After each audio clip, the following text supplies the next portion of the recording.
जले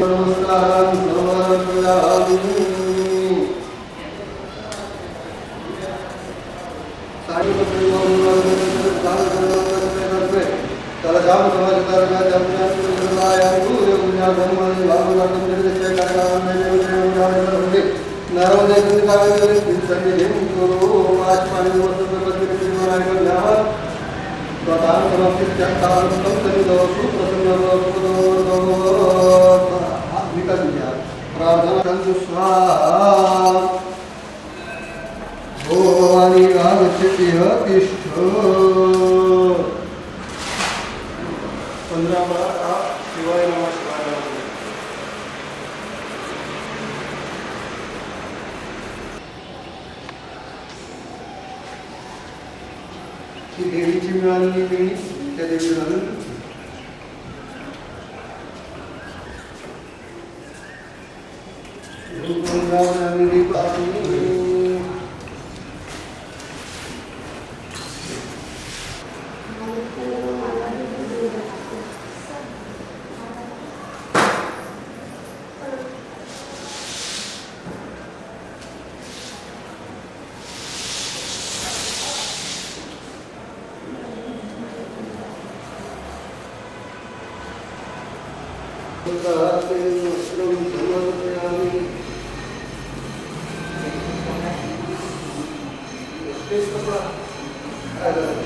आप आइए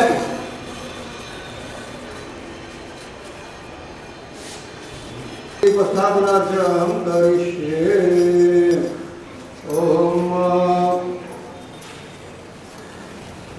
इसको जल्दी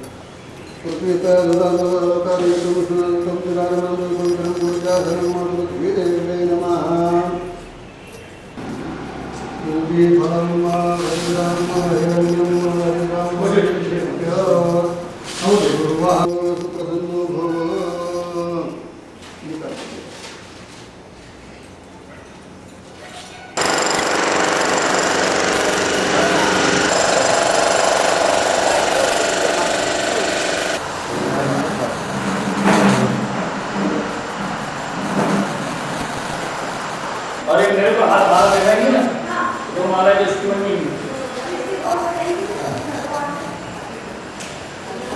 लाओ क्या है जीरा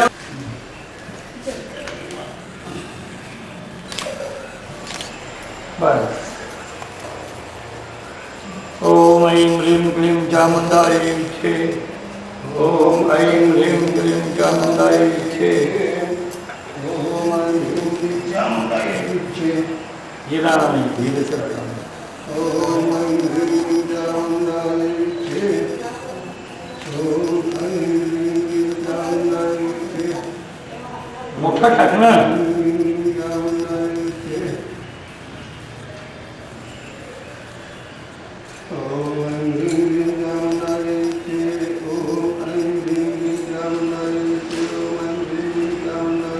रखो उसकी पूजा करो जो दिया लाया है आपने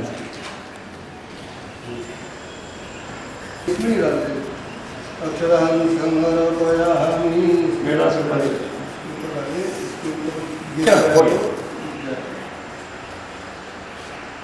प्रार्थना करो नमस्कार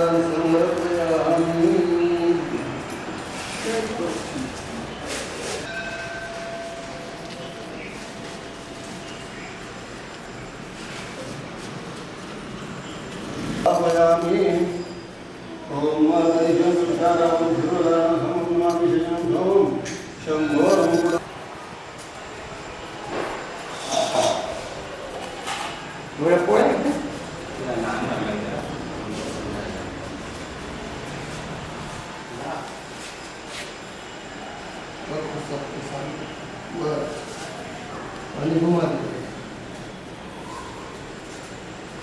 पुराणाय नमः पुराणाय नमः समणाय नमः सत्येन ब्रह्मणे नमः नैवेद्यं भवतां मूलमूलफलं ब्रह्मशरणं च समर्पयामि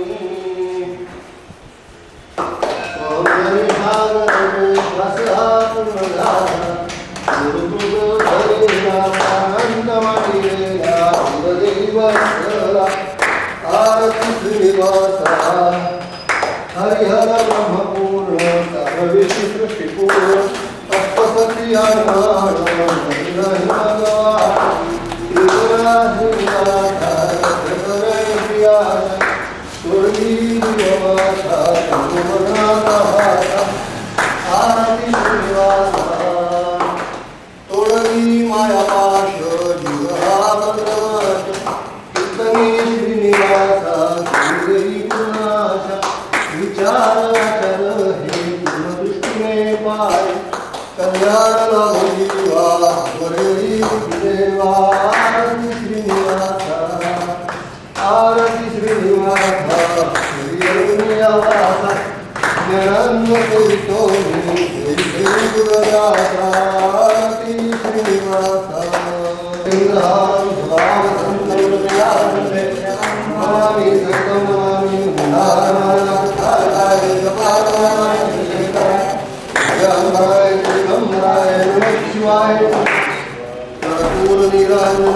शीतले कर्म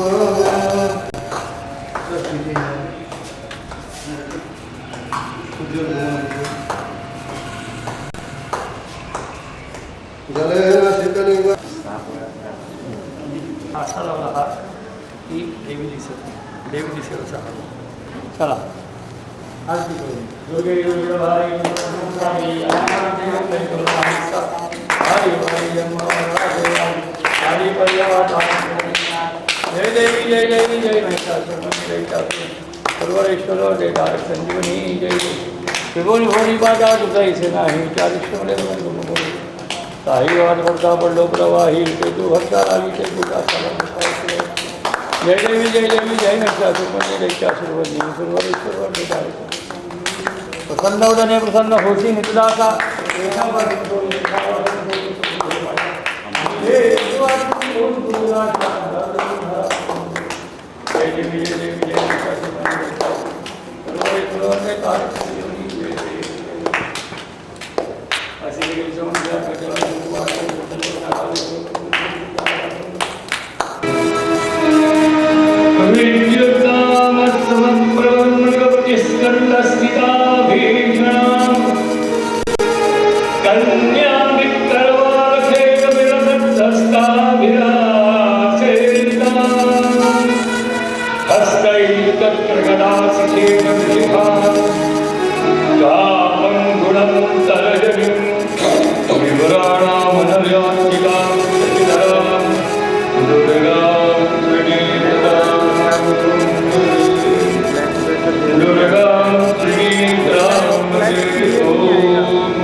Thank you.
सुंदरी ललितांबिका श्री महाकाली महालक्ष्मी महासरस्वती सुरविणी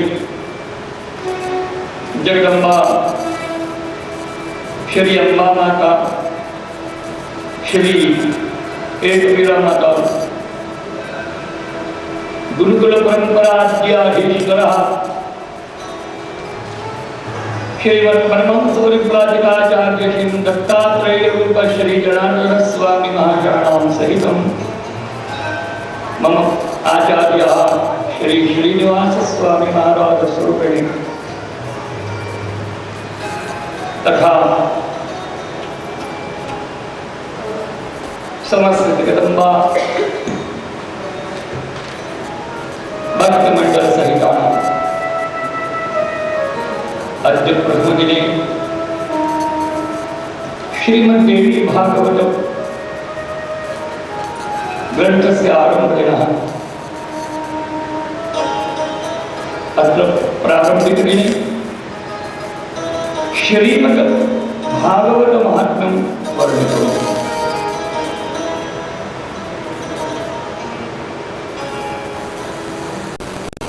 मम परम यजमानः आमला निवासी श्रीमन्माखंडान शिवहरे सपत्निका सपरिवाराणाम् अत्र श्री देवी भागवत नवाह सप्ताह अंतर्गत यजमान रूपे अति भागवतं कुरुते। समस्त श्रोतृमंडलः साधुवादः।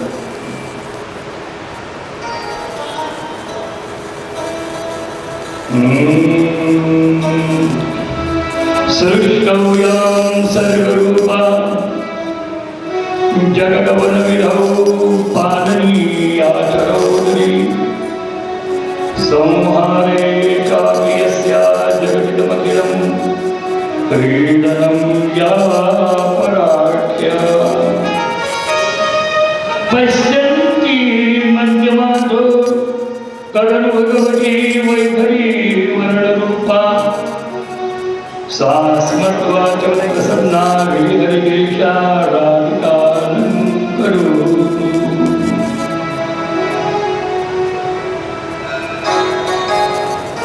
श्रीमद् जगदम्बा और यहाँ उपस्थित समस्त देवी माँ के भक्तवत्सल श्रोतृ भक्तगण, आपको सादर अभिवादन। हमारे यजमान श्री माखंडारी शिवहरे आमला निवासी सपरिवार इस नवाह महोत्सव के यजमान हैं और इन्हीं की कल्पना के अनुसार हम लोगों ने ये देवी भागवत नवाह अमरावती के बड़ी माँ एकवीरा माता के मंदिर के प्रांगण में हमारे जो आद्य गुरुकुल परंपरा के अनुसार आद्य आचार्य श्रीमद जनार्दन स्वामी महाराज और उनके द्वारा यहाँ पधराई गई एकवीरा माता के श्री चरणों में ये श्रीमद देवी भागवत नवाह महोत्सव समर्पित है। आइए हम आज देवी भागवत नवाह की चर्चा करते हैं, जहाँ की जिससे पहले आप लोगों ने सुना होगा व्यास जी महाराज ने कुल 18 पुराणों की निर्मिति की हुई है और इन 18 पुराणों में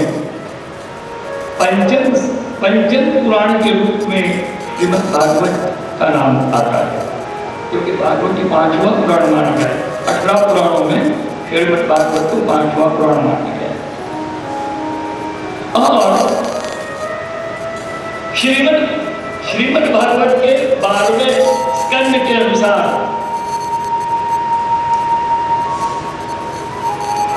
ये पूरे पुराण एक ही भगवान श्री हरि का रूप माना गया है। तो भगवान श्री हरि का जो पूर्ण स्वरूप है शाखा, इसमें ये जो 5वां स्थान आता है पुराण का, ये भगवान के स्कंद मान कंडोर 2 हाथ के रूप में आता है। तो आप समझ गए होंगे कि विराट पुरुष के जैसे 2 हाथ हैं तो भागवत भी 2 होंगे, क्योंकि हाथ अगर 2 होते हैं तो भागवत भी 2 ही होनी चाहिए, जो 5वें क्रम के अनुसार आएंगे। एक सीधा हाथ, दायां हाथ, एक बायां हाथ, 2 हाथ के रूप में 2 भागवत की कथाएं। उसी तरह भागवत के पुराणों के क्रम में भी 2 भागवत आए हैं, एक श्रीमद् भागवत और श्रीमद् देवी भागवत। इस प्रकार से भागवत नाम के अंतर्गत 2 ग्रंथों की महिमा वर्णित है। इसमें प्रथम क्रमांक आता है श्रीमद् भागवत का और दूसरा आता है श्रीमद् देवी भागवत। तो श्रीमद् भागवत और श्रीमद् देवी भागवत ये भागवत नाम के एक विशालकाय ग्रंथराज के 2 अंग हैं, एक पूर्व अंग, एक उत्तर अंग। और कथाओं का क्रम भी उसी तरीके से आता है। जैसे कि श्रीमद् भागवत ग्रंथ जो है, जैसा आपने अमला में सुना था हमसे, श्रीमद् भागवत की विशेषता ये रही है कि ये ग्रंथ शुक महाराज ने राजा परीक्षित को बताया। जब राजा परीक्षित को और ब्राह्मण के द्वारा श्राद्ध हुआ कि 7 दिन के बाद आपको तक्षक के वंश के द्वारा मरना है, ये श्रीमद् भागवत का ग्रंथ आरंभ है। तो दूसरी ओर यहां ऐसा वर्णन है कि परीक्षित राजा का पुत्र जन्मेजय, इन्होंने जब परीक्षित राजा शांत हुए तो जन्मेजय बहुत बालक थे, समय के साथ जैसे बड़े हुए, उनकी शादी हुई, उनके बच्चे हुए और वे जब राज सिंहासन के अधीश्वर हुए, उस समय एक ब्राह्मण ने आकर उनसे ये सारी सच्चाई उगाल दी कि ये जो तक्षक है इसने आपके पिता को बिना कोई कारण, कोई ठोस कारण काट कर मरवाया। और दूसरी बात यह है कि ठीक है कि आपके पिताजी को श्राद्ध हुआ था एक ब्राह्मण का, जिस समय तुम्हारे पिताजी ने उसके गले में मरा हुआ सांप डाला था, और इस वेदना के द्वारा उस ऋषि के पुत्र ने आपके पिता को श्राप दिया था कि 7 दिन के अंदर आप तक्षक के द्वारा काट कर विष द्वारा मारे। आपके पिताजी ने स्वीकार नहीं कर लिया था। समय चलते जब 7 दिन पूरे हुए तो इस 7 दिन में एक विशाल अनुष्ठान का आयोजन गंगा किनारे हुआ। इस आयोजन के प्रधान प्रवक्ता थे श्री शुक महाराज, और शुक महाराज ने आपके पिता को श्रीमद् भागवत की कथा सुनाई थी। अब जैसे वो कथा पूरी हुई और शुक महाराज अपने ओर निकल गए तो तक्षक सर्प ने आके उनको काट दिया।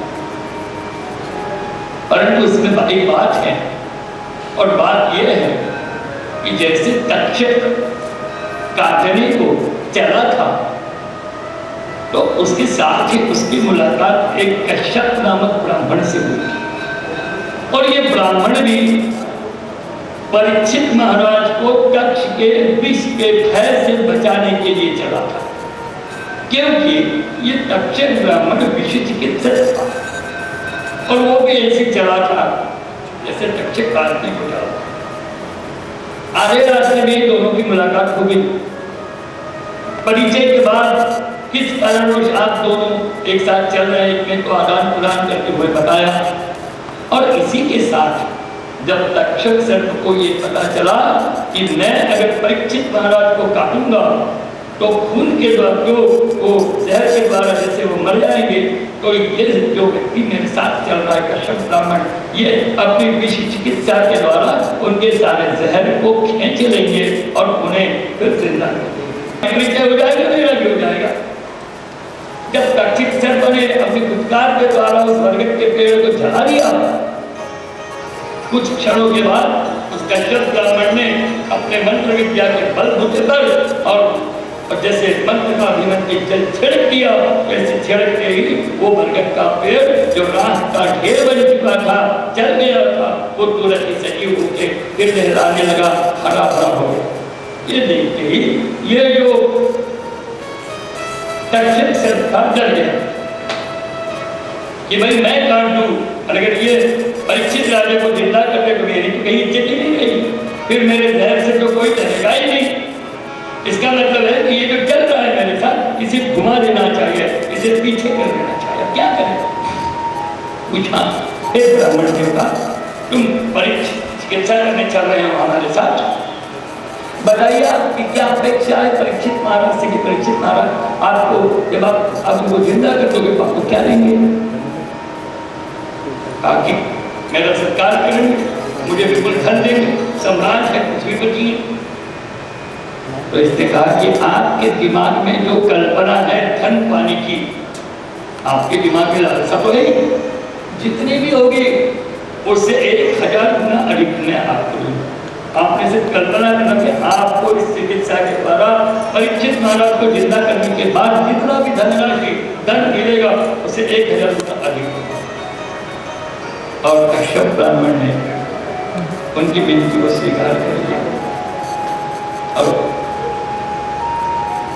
तक्षक ने विपुल धनराशि कश्यप ब्राह्मण को देते हुए विदा करा दिया और खुद परीक्षित महाराज के पास जाकर उनको काट दिया।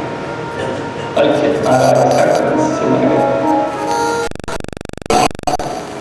जब किसी ब्राह्मण ने आकर जन्मेजय को सुनाई तो जन्मेजय बहुत खुश हुए और उनके दिमाग में जैसे तब पूरे तन बदन को आग लग गई और सोचने लगे कि अगर परीक्षित महाराज को सिर्फ काटो, इतना ही उस ब्राह्मण ने तक्षक से कहा था कि तुमने सिर्फ जाके काटना है, मरे तक काटना है, चलो ये भी ठीक है, और उसे फिर किसी भी चिकित्सा के द्वारा जिंदा नहीं होने देना है। ये बात कोई तय नहीं हुई थी। इसका मतलब है इस सर्प ने मेरे पिताजी के साथ पूरा वैर निभाया है, तो इसका दंड इसे मिलना ही था। पूछा इसके लिए क्या किया जाए? कहे कि जिस प्रकार बिना अपराध बिना वैर तक्षक ने परीक्षित महाराज को काटते हुए मरवाया है, हम भी चाहते हैं कि हे जन्मेजय राजा, आप इस प्रकार का विशाल सत्र का आयोजन करें कि इस आयोजन के द्वारा सारे सर्प पृथ्वी पर जो घूम रहे हैं, रेंग रहे हैं, वे सब जला दिए जाए और इसी के साथ तक्षक सर्प को भी जला दिया जाए, मरवा दिया। तो फिर एक बड़े यज्ञ का आयोजन हुआ जिस यज्ञ का नाम था सर्प यज्ञ। और इस सर्प यज्ञ में ब्राह्मणों के द्वारा, उनके मंत्रों के द्वारा इस भूमि पर जितने भी विषधर रेंग रहे थे, वे सारे के सारे उस विशाल अग्नि के कुंड में मंत्रों के द्वारा पकड़ कर और उनको उस अग्नि के हवाले करना चाहते हैं। विशाल रूप से सर्प विनाश का आयोजन हुआ, परंतु जन्मे के राजा जो उस यज्ञ के विद्वान थे संतुष्ट नहीं थे जब तक तक्षक को नहीं मिला, क्योंकि उनका मूल दया तो तक्षक से था। तो उन्होंने तुरंत जाकर आचार्य और मंडलियों से कहा कि गुरुदेव, आपने इस यज्ञ में काफी सर्पों को जला दिया, परंतु मुझे जिससे मेरे पिताजी को काटा है उसे अभी तक नहीं जलाया गया, उसे अभी तक नहीं आवाहित किया आपने, उसे नहीं जलाया गया। तो जल्दी कीजिए, मुझे अपनी आंखों से देखना है कि आप इस तक्षक सर्प को कैसे जलाते हैं, इस जलते हुए, इस मरते हुए, इसे तड़पते हुए देखने क्या था। सब ब्राह्मणों ने ध्यान किया, देखा कि इस पूरे ब्रह्मांड में इन लोगों को कहीं तक्षक सर्प नहीं दिखाई दे रहा था। तो सारा एक से पूछने के लिए तक्षक सर्प गया था, दिखाई नहीं दे रहा। हम इतने अंतर्ज्ञानी लोग हैं और अपने दिव्य चक्षु के द्वारा भी हम लोग इसे नहीं देख पा रहे। क्यों? क्या ऐसी क्या बात नहीं है कि जो हम नहीं देख पा रहे? और इसी प्रकार मन में सोचते हुए भी अपने विचार करने हैं, उसी क्षण दूसरी क्षण पता चला इन लोगों को कि ये जो तक्षक सर्प है ये इंद्र भगवान के सिंहासन के नीचे जाकर बैठा है, छिप गया है। तो क्यों न हो हम इंद्र के सिंहासन के नीचे बैठे हुए इस तक्षक सर्प को तो निकाल करके इस यज्ञ में नहीं जला सकते। क्या मन में जैसे से विचार आया, सब ब्राह्मणों ने जरा बताया, हे यजमान हम सब कुछ कर सकते हैं और इस तक्षक को नहीं जला पाएंगे। पूछा क्यों?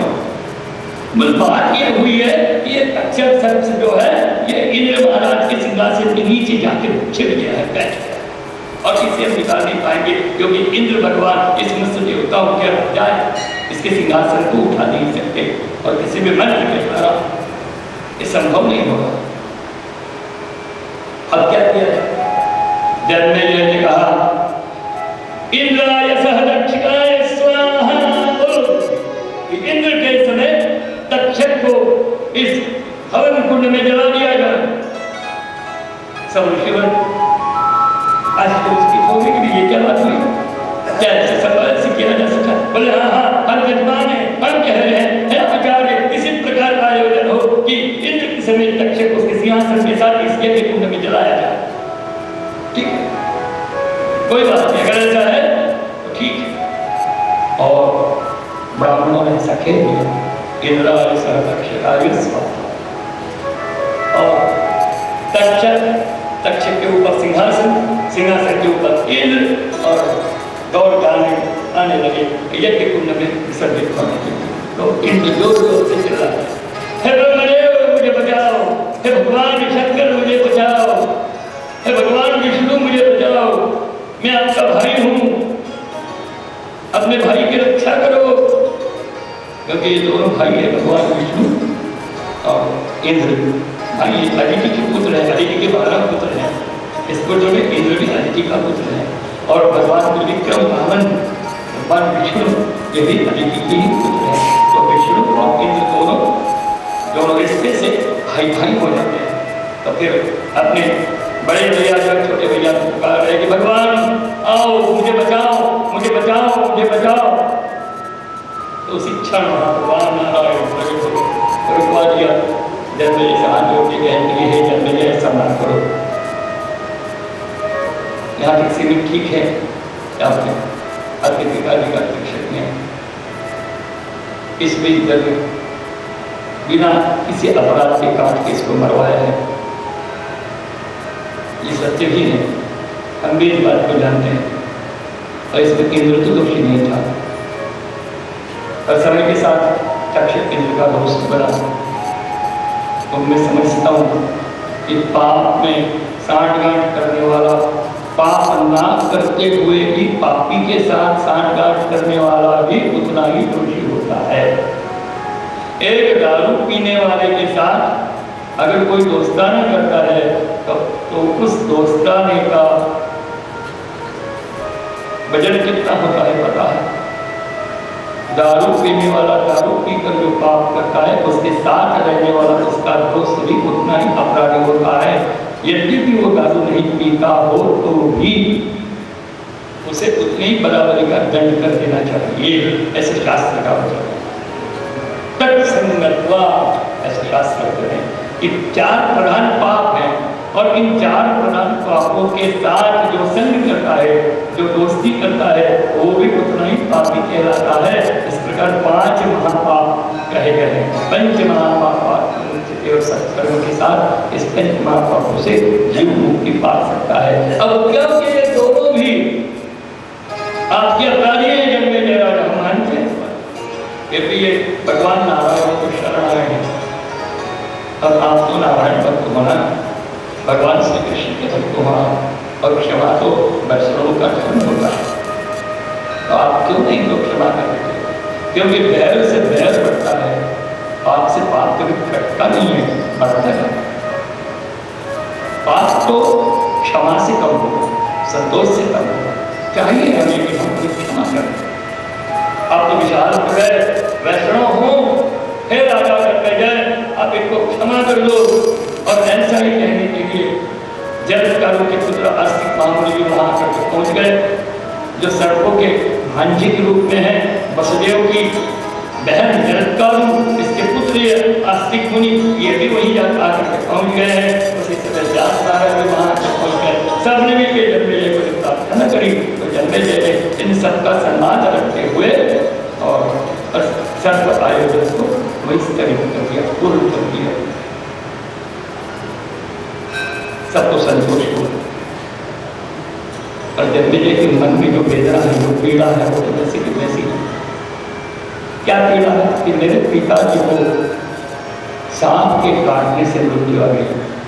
और वैसे हमारे धर्मशास्त्र में जो 18 पुराणों में एक विशाल पुराण है, सम्मान के साथ इसका नाम दिया जाता है, पर कोई अपने घर में नाम से रखते हैं न असमय उससे पढ़ते हैं।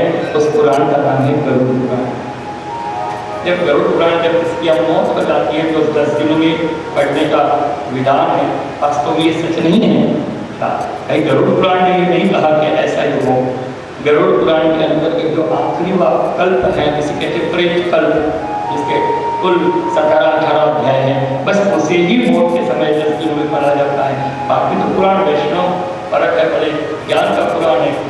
मैं तो सोचता हूँ कि किसी मंदिरों में बैठकर भी गरुड़ पुराण लगभग पढ़ा जाए, क्योंकि कोई हद नहीं, क्योंकि भगवान की मौत नहीं होती, भगवान के भी मरने वाले, तो इसकी कभी मौत ही नहीं होती। उसके सामने अगर ये पुराण कहा जाए तो उससे डरने की कोई बात नहीं। अगर ऐसा करोगे तो पूरा पुराण आपको कब सुनने को मिलेगा?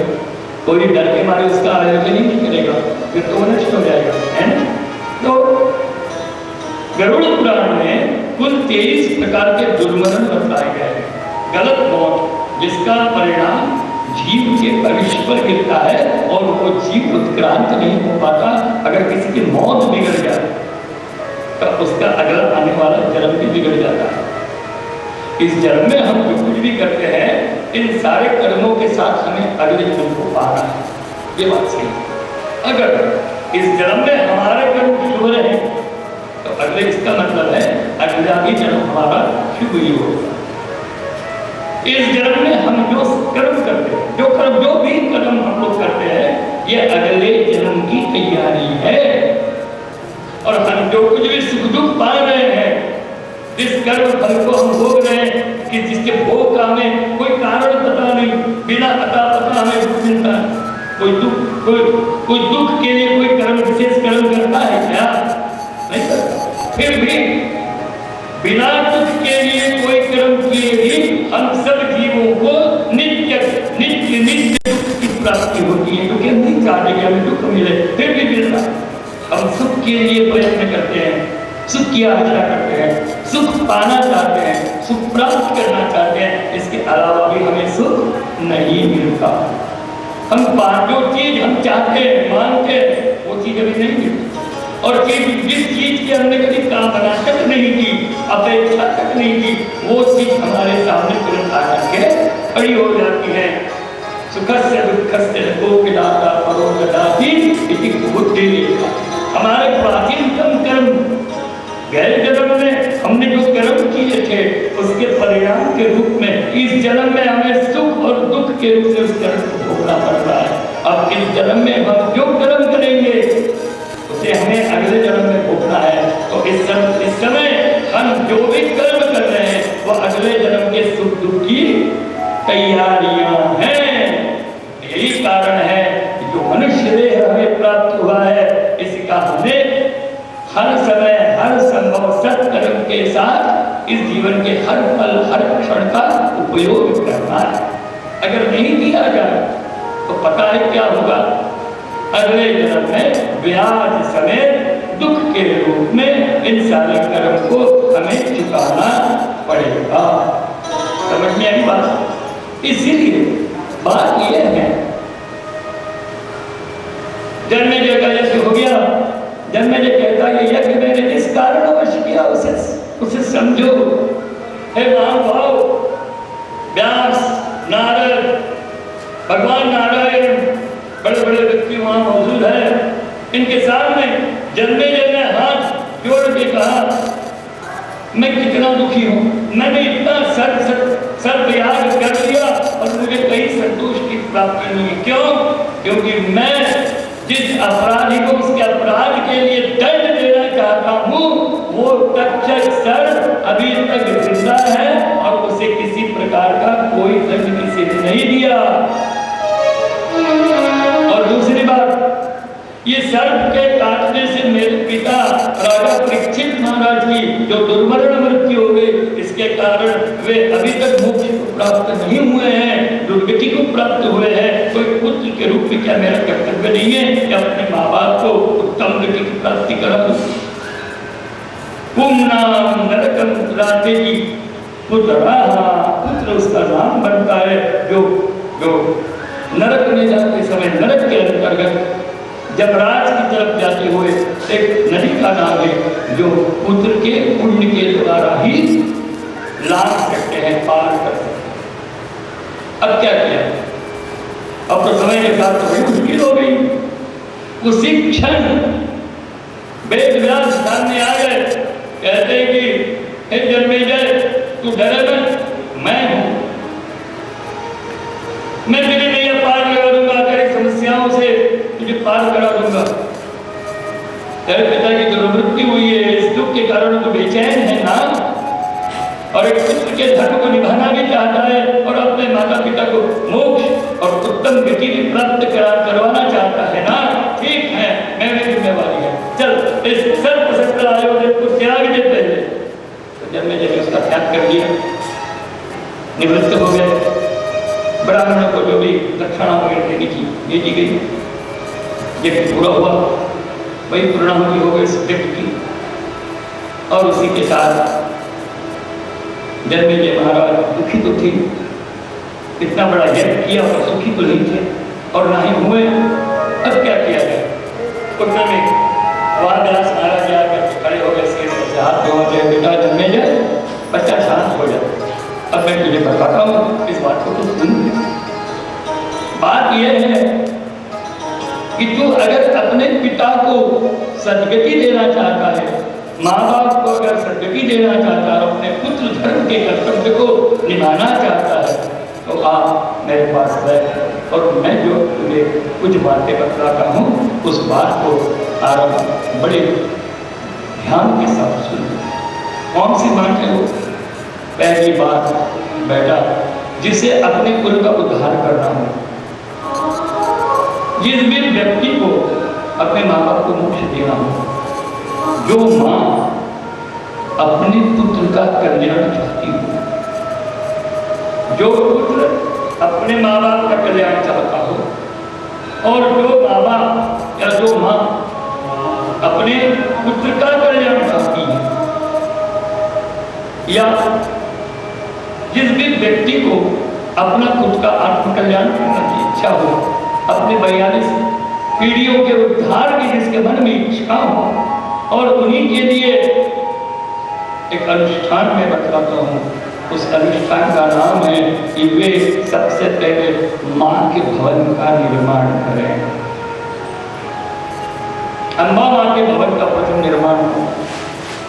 जब माँ की मूर्ति विराजमान हो जाए, जैसे माँ की सेवा चालू हो जाए, तो माँ उस समय वहां अम्बा यज्ञ का आयोजन हो, और जब अम्बा यज्ञ का आयोजन होगा तो उस यज्ञ के समय ही माँ के महिमा के वर्णन वाला श्रीमद् देवी भागवत नवाह हो।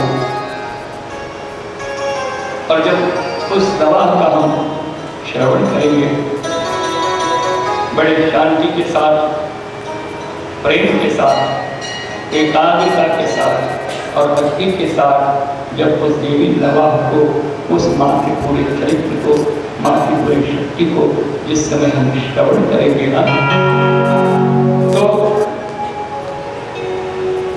हे जन्मेजय, पितरों को मोक्ष हो जाता है। न सिर्फ पितरों को मोक्ष हो जाता है, पितरों के पूरे 42 पीढ़ियों का उद्धार हो जाता है, माँ बाप की सदगति हो जाती है। और अगर कोई माँ बाप अपने पुत्र के दुर्भाग्य को धोने की